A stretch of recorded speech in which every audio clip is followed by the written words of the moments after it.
ఉన్న బంగారాన్ని విడిపించి ఆ రోజు ఆన్లైన్ రేటుకే మేము కొంటాం. Sharma gold company. ఇది ఓ రియల్ క్రైమ్ థ్రిల్లర్ స్టోరీ. ఏ రీల్లో కనిపించని ప్లాన్స్, ట్విస్ట్లు ఈ రియల్ క్రైమ్ కథా చిత్రంలో ఉంటాయి. ఆస్తి కోసం ముగ్గురు వ్యక్తులు కలిసి చేసిన కుట్రకు ఓ అమాయక ప్రాణం బలైంది. ఓ మహిళ భీతిల్లిపోయింది. ఆంధ్రప్రదేశ్లో సంచలనం సృష్టించిన పార్సిల్ డెడ్ బాడీ మిస్టరీ వీడింది. దొరకమనుకున్న వారు దొరికి కటకటాల పాలయ్యారు. అసలు ఈ డెడ్ బాడీ సూత్రధారులు, పాత్రధారులు ఎవరు? వారు వేసిన ప్లాన్ ఏంటి? పార్సిల్లో డెడ్ బాడీ ఎవరిది? వీడిన పార్సిల్ డెడ్ బాడీ మిస్టరీ.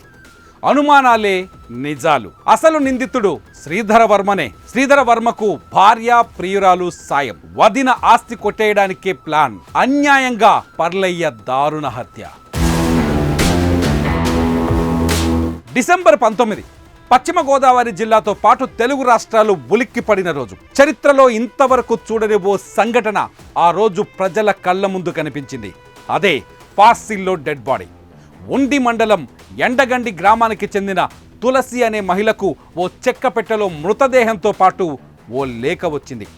ఆ లేఖలో తాను గతంలో ఇచ్చిన 3 లక్షల రూపాయల బాకీని వడ్డీతో సహా 1,30,00,000 రూపాయలు చెల్లించాలని రాసింది.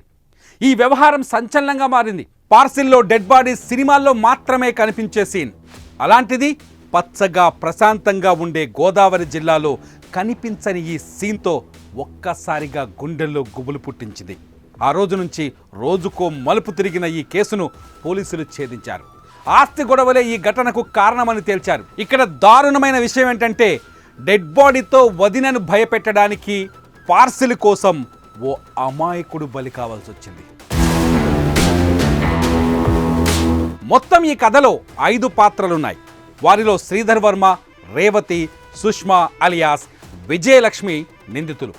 ఈ ముగ్గురు కలిసి 4వ పాత్రధారి తులసి అనే మహిళ ఇంటికి పార్సిల్ పంపించారు. ఆ పార్సిల్లో డెడ్ బాడీ పర్లయ్యది. డెడ్ బాడీ పంపించడానికి కారణం పర్లయ్యనే హత్యకు ఎంపిక చేయడం. అందుకు నిందితులు వేసిన ప్లాన్స్ వీటి ముందు ఏ సినిమా స్టోరీ కూడా సరిపోదు. పోలీసులు చెప్పిన ఒక్కో విషయం ఒళ్ళు గగురు పొడిచేలా చేస్తుంది. మధునూరి గంగరాజుకు 2 కుమార్తెలు కాగా పెద్ద కుమార్తె తులసి, రెండో కుమార్తె రేవతి. తులసికి నిడదవోలుకు చెందిన వ్యక్తితో వివాహమైంది. కొన్ని కారణాలతో భర్త వదిలేయడంతో కుమార్తెను పోషించుకోవడం కోసం తల్లిదండ్రుల దగ్గరకు వచ్చేసింది. 2016లో సోదరి రేవతి శ్రీధర్ వర్మను ప్రేమ వివాహం చేసుకుంది. వారి వివాహం తర్వాత ఇంట్లో గొడవలు రావడంతో తులసి అక్కడి నుంచి వచ్చేసి వేరుగా ఉంటోంది. రంగరాజుకు 2 ఎకరాల 40 సెంట్ల పొలం ఉంది. 2 కుమార్తెలకు అరెకరం చొప్పున రాశారు. మిగిలిన భూమి తల్లి పేరిట ఉన్న ఇంటి కోసం మనస్పర్ధలు పెరిగాయి.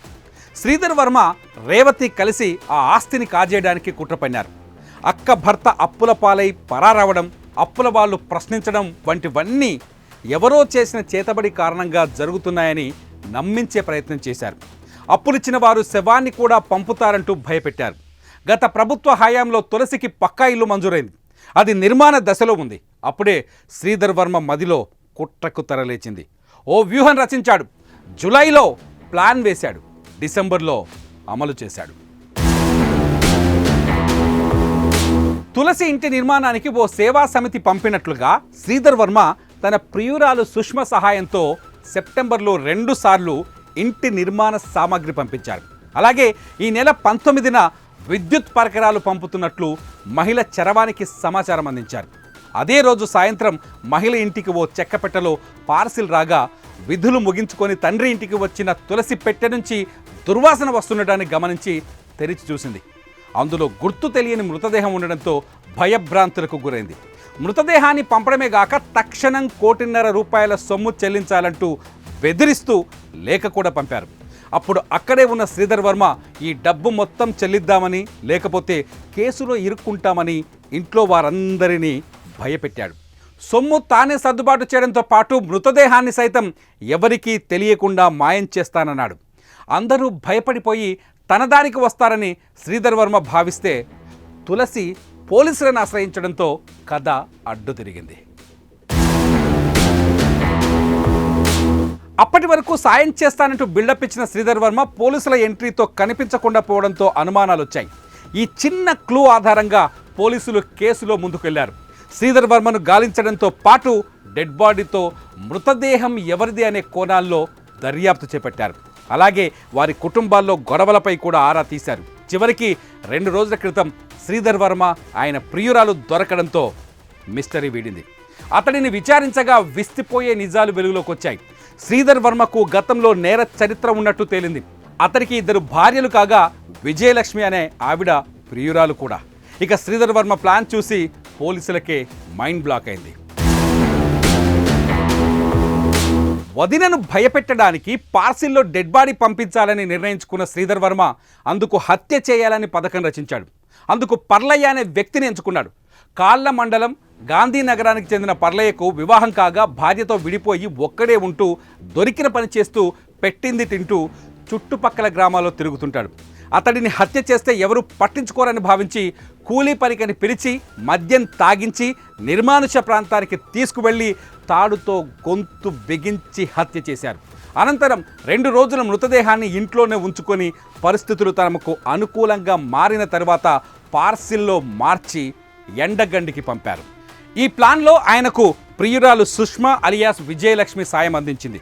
విజయవాడకు చెందిన విజయలక్ష్మికి గతంలో 2 పెళ్లిలు కాగా వారి నుంచి విడిపోయిన ఆమె శ్రీధర్ వర్మతో సహజీవనం చేస్తూ ఈ కుట్రలో అతనికి సహకరించింది. ఇద్దరూ కలిసి ఈ నెల 19న శవాన్ని పెట్టెలో పెట్టి ఆటో మాట్లాడి ఎండగండికి పంపారు. 1,30,00,000 రూపాయలు ఇవ్వాలంటూ సుష్మతో బెదిరింపు లేఖ రాయించి అందులో పెట్టారు. ఈ విషయాలన్నీ శ్రీధర్ వర్మ భార్య రేవతికి ఫోన్ చేసి చెప్పాడు. తర్వాత ఏమీ తెలియనట్లుగా అక్కడికి అతను వచ్చాడు. కానీ వీరు వేసిన ప్లాన్ను తొలిసి పోలీసులకు సమాచారం ఇవ్వడంతో మొత్తం గుట్టురట్టయింది. ఇదిగో పోలీసుల వెనుక చేతులు కట్టుకొని నిల్చున్నారు చూడండి, ఈ ముగ్గురు ఆ నిందితులే. ఈ రోజు నుంచి వారికి చిప్పకూడే గతి. వారు తప్పు చేశారు కాబట్టి శిక్ష అనుభవిస్తున్నారు. కానీ ఏ తప్పు చేయని పర్లయ్య హత్య అందరినీ ఇప్పుడు బాధ పెడుతోంది. అన్యాయంగా ఓ ప్రాణాన్ని తీయడం ఎంతవరకు కరెక్ట్? ఆస్తి కోసం ఇంతటి నీచానికి దిగజారిన శ్రీధర్ వర్మను ఆయన భార్య ప్రియురాలికి ఎలాంటి శిక్ష వేయాలి? మీరే కామెంట్ చేయండి.